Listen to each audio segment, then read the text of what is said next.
So in this spirit, I know we already referred to skepticism, but what in particular is Cartesian skepticism? And since we now know that Descartes failed in refuting it with his defunct theses, how does SPE avoid it? Well, I mean, what happens with skepticism is, in a nutshell, the main thing is skepticism. Cartesian skepticism is the raising of possibilities that undercut knowledge. And now there's a question of analyzing what the notion of possibility is that's coming into play. And what happened for a lot of people in the late 20th century is they decided that possibility was a species of logical possibility. It wasn't every logical possibility. It had to be logical possibility compatible with an agent's evidence, characterized in some way, whatever that evidence would be. Okay. But otherwise, the logical possibilities were supposed to be compatible with that.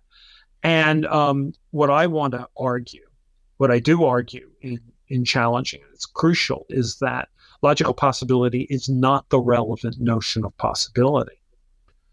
Okay. So the Cartesian skeptic builds their challenge on possibilities. But of course, Descartes was not thinking of logical possibility.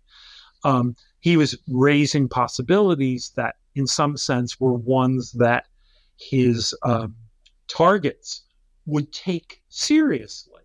And so one of the things that Descartes does at a certain point is, after he raises the demon, which looks like the most corrosive possibility, he turns around and he says, well, maybe you're not into that, essentially.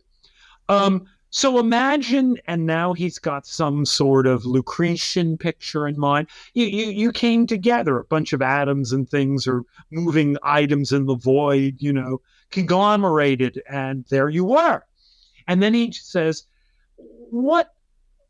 Again, I'm using my language and it's tendentious. So, there are historians who are quietly gagging at the moment if they're hearing what I'm saying, and I apologize. But what he essentially says is, look, you wouldn't be a very good epistemic engine if that's how you came to be. So that's going to rule you out as well. So what Descartes is doing here is he's thinking of possibilities that are ones that are really going to challenge who he's talking to. And I think that's the right picture, that possibilities are not logical possibilities. They're not outside our body of knowledge. They're within our body of knowledge. They're possibilities that we take seriously, that we recognize to be real. Now, there's a good question. How are we supposed to characterize those possibilities? And my claim is we characterize them, to the extent we do, the human beings who do this, in terms of our methods of gathering knowledge. So now this doesn't look so far away from traditional views, because you say, yes, I look and see. That's a method. Okay, and then there are questions of how it can go wrong. That's my picture.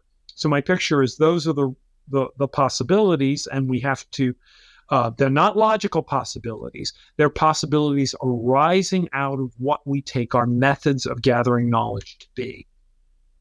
Now the move is, once you have that in place, you've got a hard job. And you've got a hard job, to refute the skeptic, because now the skeptic's going to offer possibilities, right?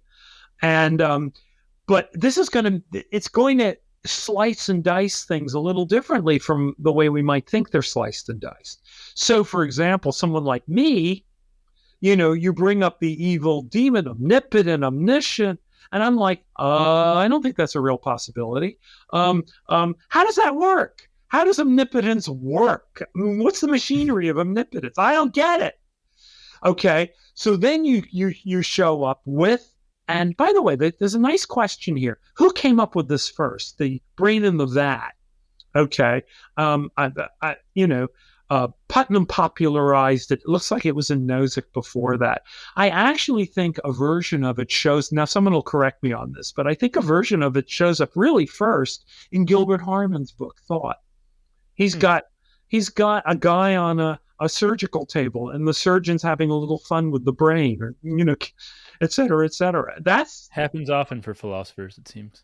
What? Yeah, right. But anyway, the thing is, this is something that I'm supposed to take more seriously. Why? Because we start to tell a story. Here's how the computers work. It's connected to the brain. You know how the brain works, right? You know that if we can circumvent stuff coming in through the nerve centers and do a little bit of clever surgery, that's possible, isn't it? So you really have to go into the fine-grainedness of these possibilities. You can't just, wave your hand anymore and just go, well, maybe your brain in a vat.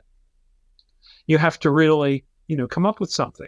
And so in the latter part of the book, I have to take really seriously and look at the literature, the scientific literature on things like lucid dreaming and on things like hallucinations. What kinds of hallucinations can we have? And can they be used for the skeptic as a challenge? So that's kind of the picture.